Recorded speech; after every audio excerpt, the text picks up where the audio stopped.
Hello everyone and welcome to Pushing Positivity on the Pier, where we introduce amazing people, take a deeper look into their story, and share how they're making positivity actionable each day. I'm Josh Schiller, and today we are joined by barber and local business owner Jorge Ramos, and more recently, Minister of Urban Hope. Yes. Welcome to the show, sir. Nice to be here. So it's a little different being here, actually with a fresh haircut. Usually I come in here, I'm looking pretty scraggly. Yes. I'm like, please help. So how far we go back now?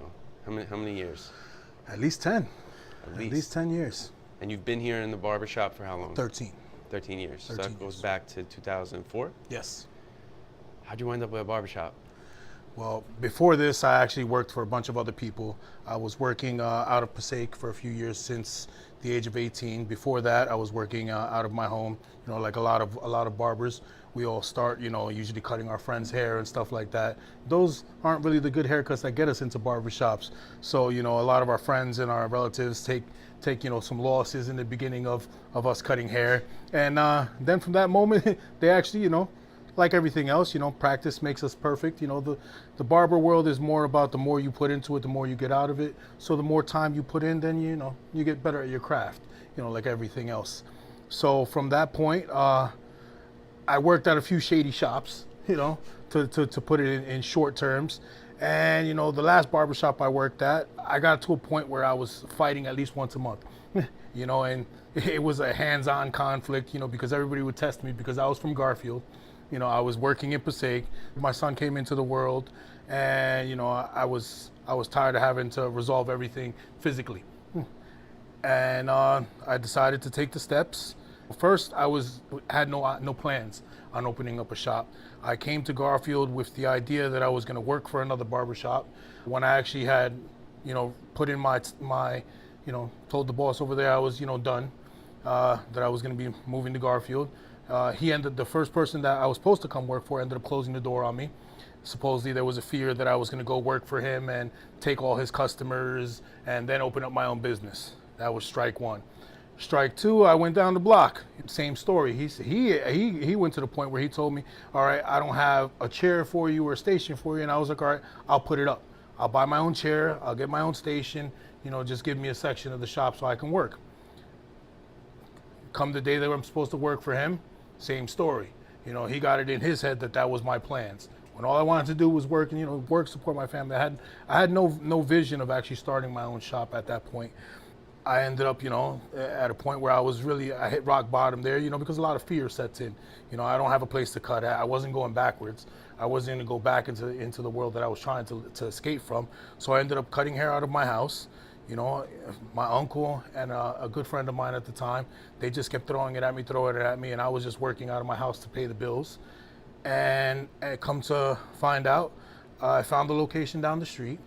My one friend gave me a little bit of money, and the rest of it I worked little by little to put together. So it took me a process of about 3 months to actually get everything together in the midst of paying my bills, having a newborn, and, you know, getting that shop done piece by piece.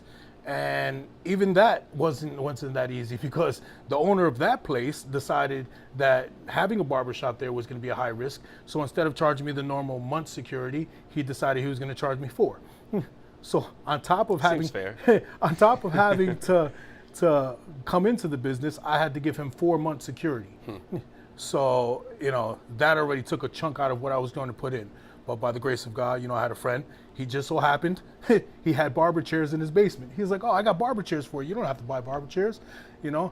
Then, you know, that same friend, he's like, we can make some stations. He goes, it doesn't have to be. So honestly, I had bathroom countertops as stations. You know, it all worked out. You know, little by little, I you know, got things that were actually barber equipment. But, you know, 13 years later, here we are. You know, well, second location. Yet again. So I think there's a lot of really great nuggets to pull from that, and there's a common theme that I've been hearing over and over again from people that are doing it and have taken those steps in the direction of that vision that they see, and that is work with the resources you have. Right? When you were first starting out, you didn't have the new chairs. I had pink chairs. They were pink barber chairs because they belonged to a 70s beauty salon. these things were like Ultimate Warrior pink. But you made it. You made it work. Made it work. Right. Made it work. Work with what you have. Mm-hmm. Right. Never think that you can't start something because you don't have these things.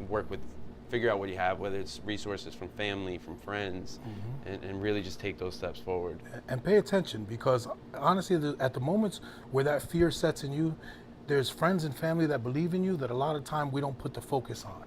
A lot of times, our friends and family, they believe in us, but we're so full of fear that we don't listen to that.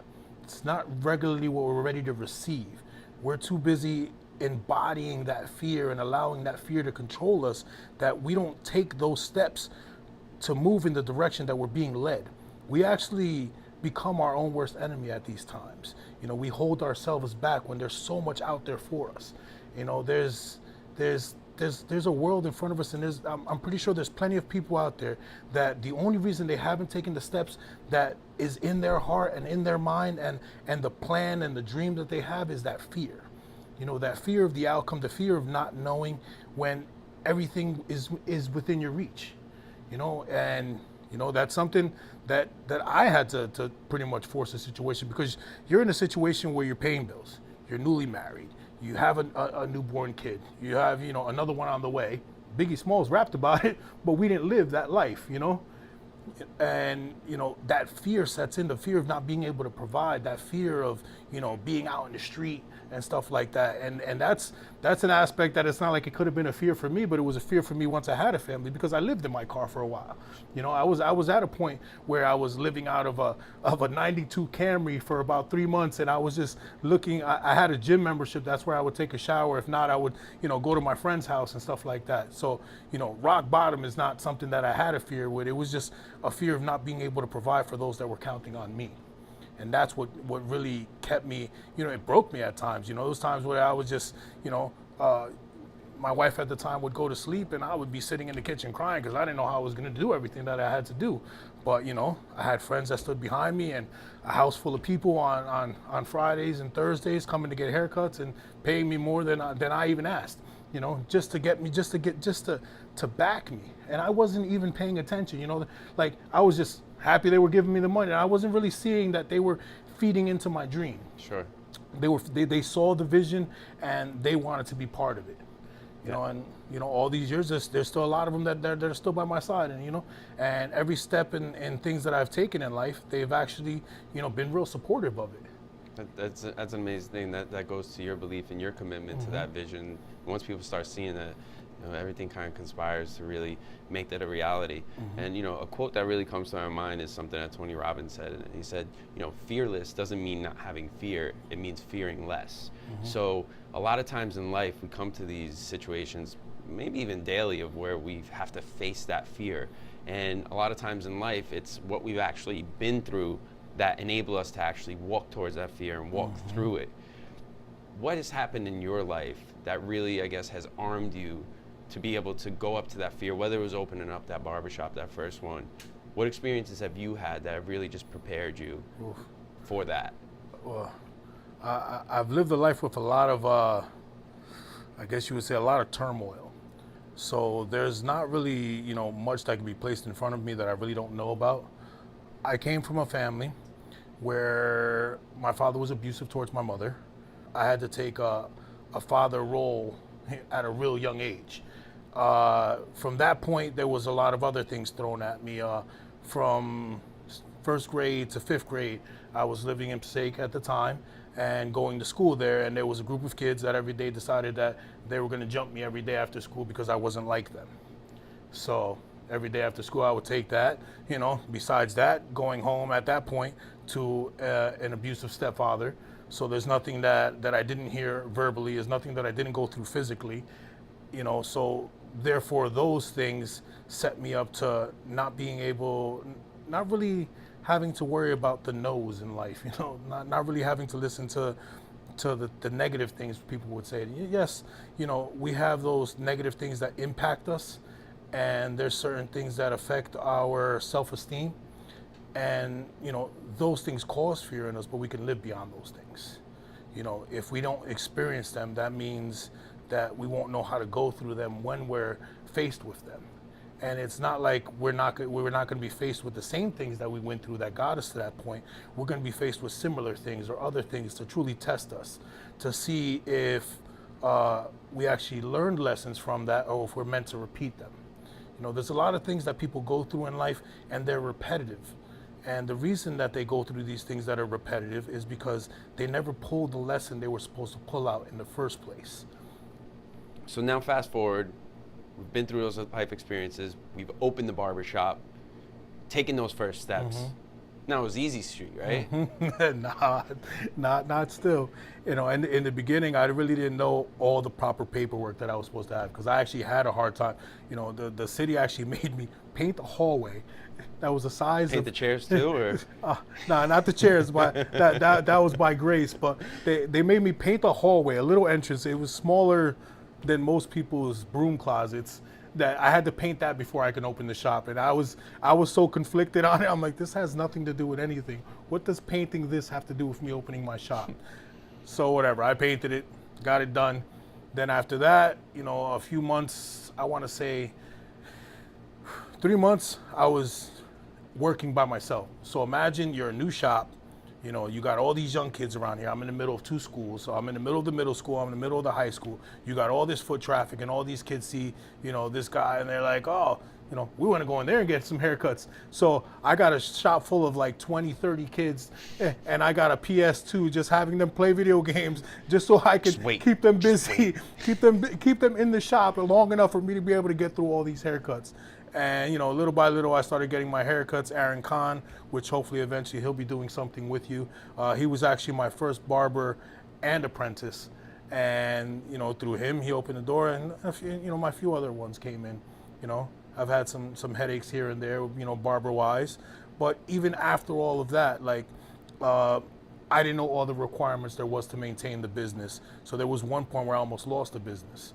And that struck me with a lot of fear, because, you know, it wasn't like the city was coming to get it. It was the state coming to take it away from me. But, you know, I was able to get everything correct and, you know, get all my paperwork in order to where I was able to keep it. And that, I remember the getting that notice and going to the back of that other shop. I had like a part in the other shop, and it brought me to tears, because I went into the back and I read that letter. I started to cry, and I said, God, you gave me this business, and it's your job to take care of it, and he hasn't let me down with it. You know, it comes to a testament of faith at that point, you know, and little by little, within 3 months, everything was correct and everything was saved. So now we're progressing. You went through that period where it's just you for 3 months. You bring on the apprentice, you bring on some other barbers. How's that progressing from there? Is it now it's a thriving shop? Yep. Is it?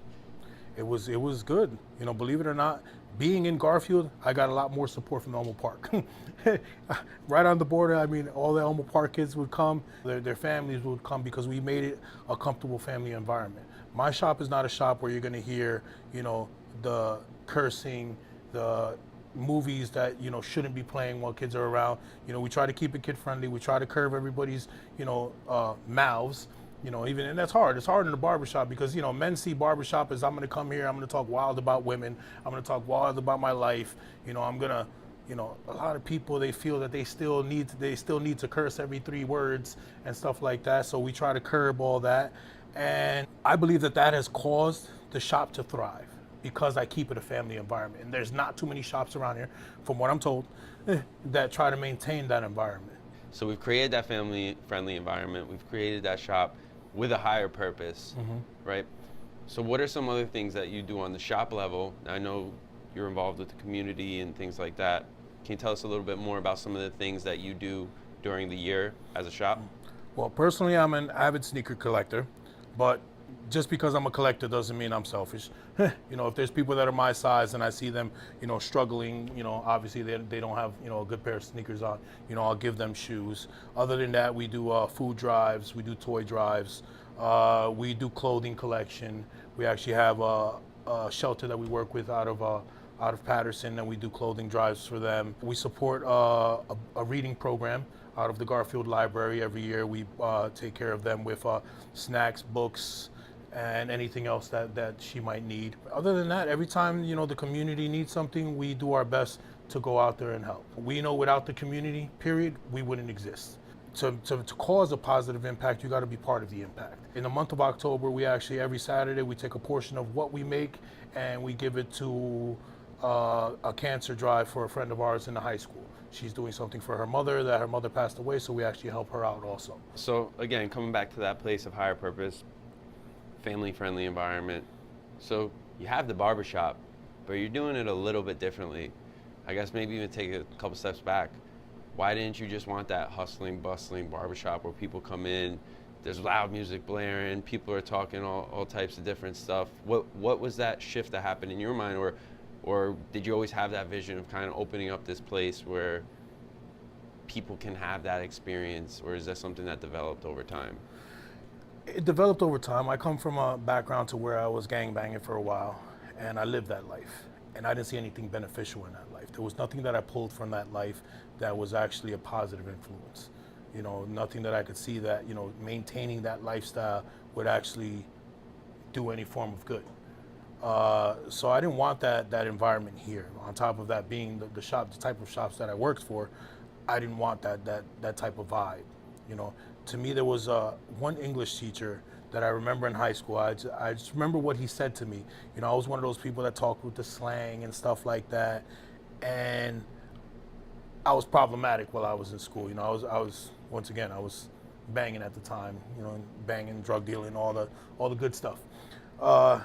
And he pulled me aside and he told me, "How far do you think you're gonna get in life, talking and acting the way you do?" And I didn't absorb it at that moment.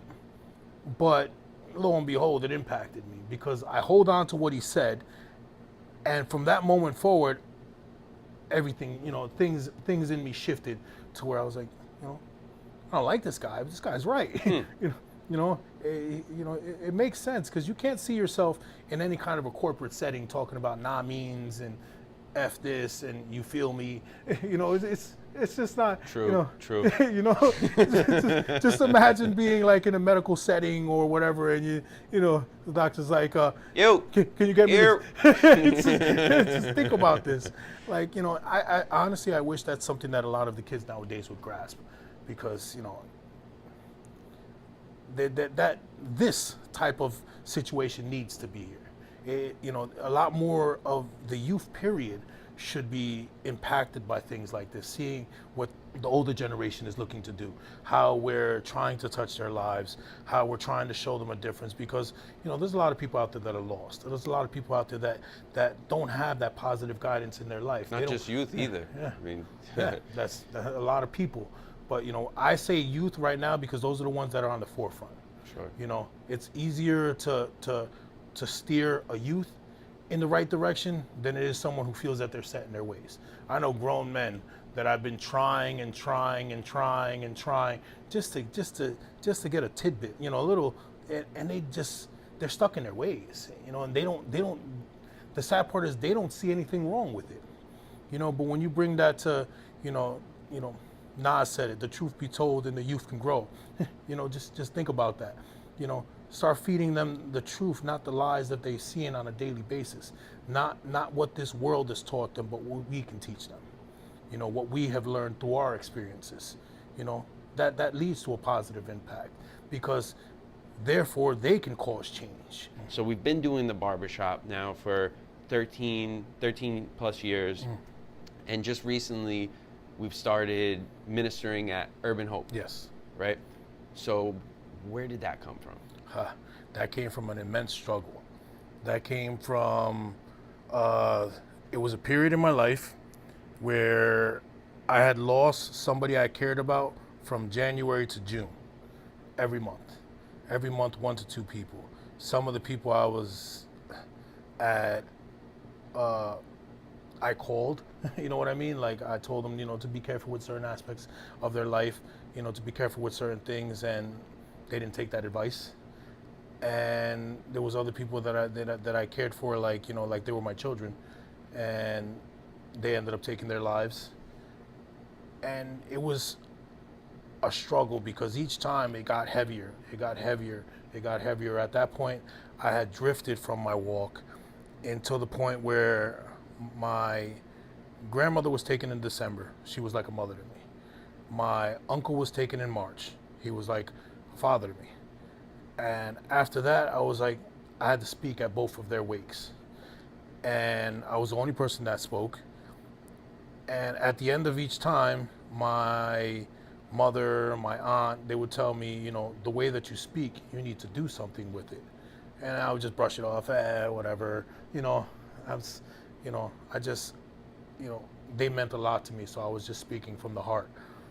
And the last event that took place was my cousin was murdered. And my cousin was like a brother to me. He was here. I was trained. He was going to be my next apprentice. We were all taking bits and pieces of time to train him how to cut hair. He was, he came from a tough background. He had just did a stint in prison, and we were trying to keep him out. We were trying to, bring him down the positive road because he always looked up to me. So he was there at my worst, and he tried to emulate my worst. He tried to, one up me on everything. We were just that tight.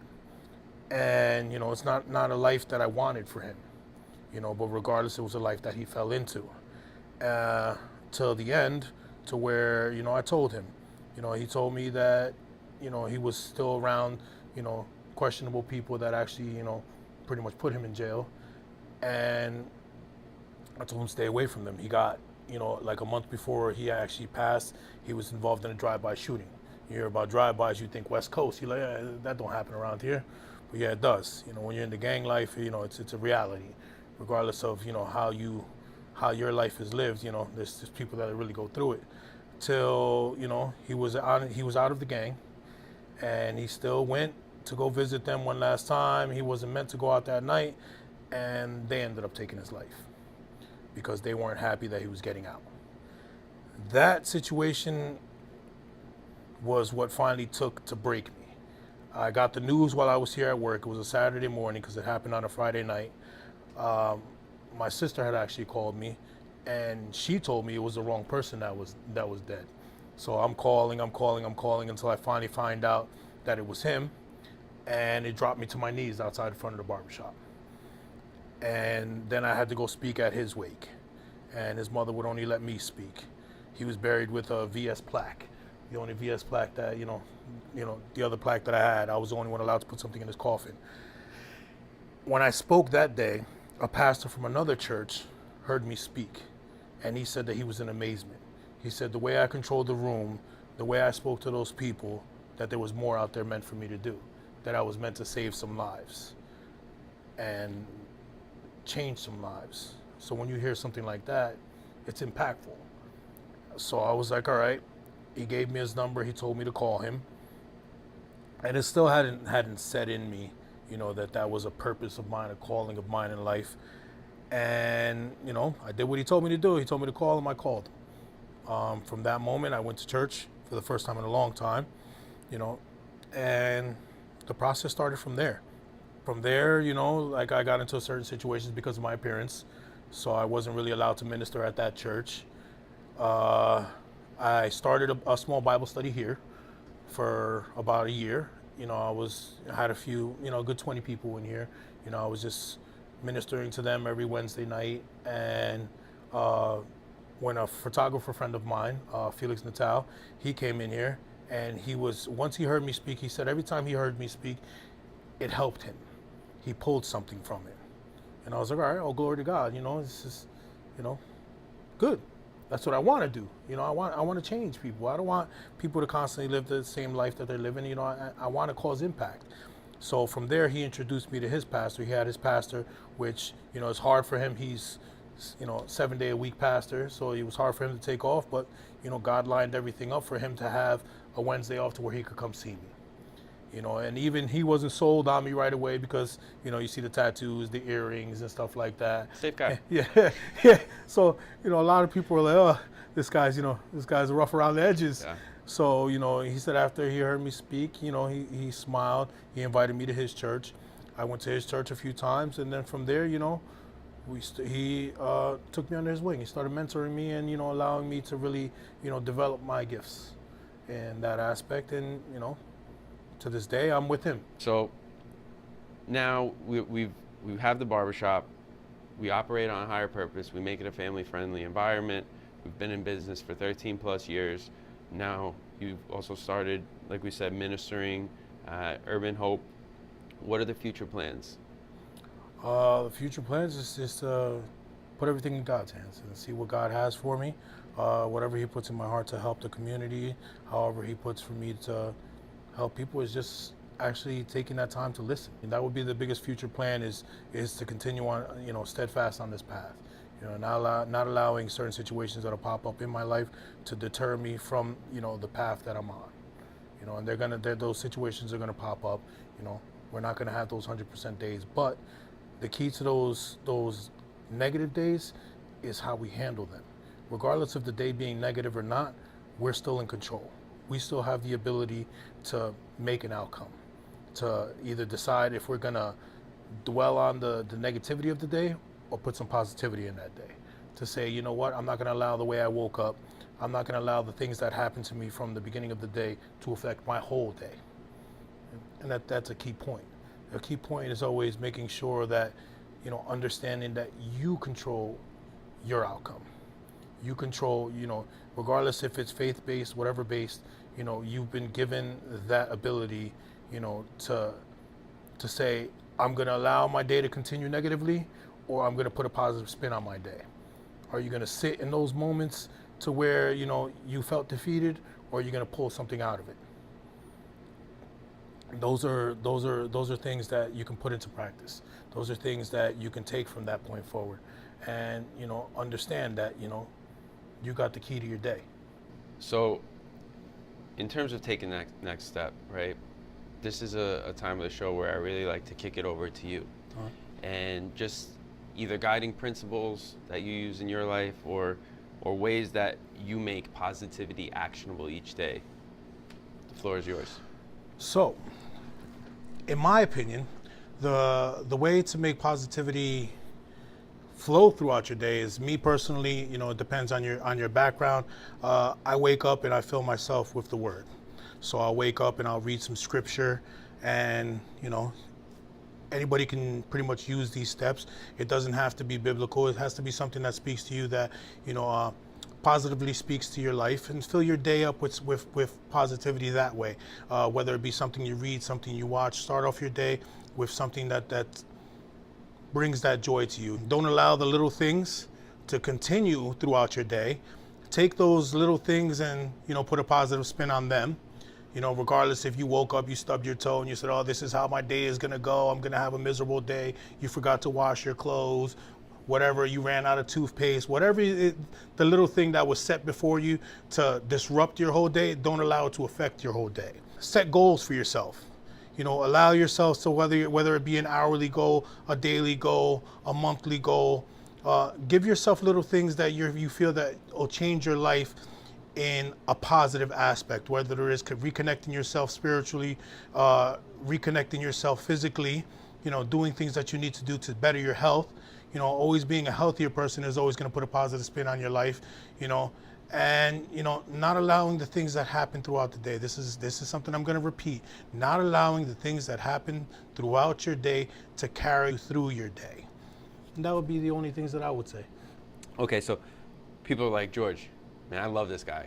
I want to bring my son. I gotta get a haircut by this guy, right?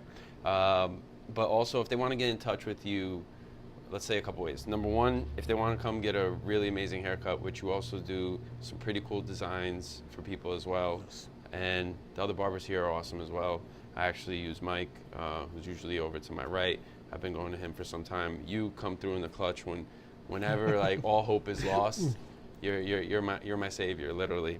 So number one, where do people come to actually get barber services from you? And number two, if they want to get in contact with you for a haircut, or to get involved with maybe some of these community initiatives you have.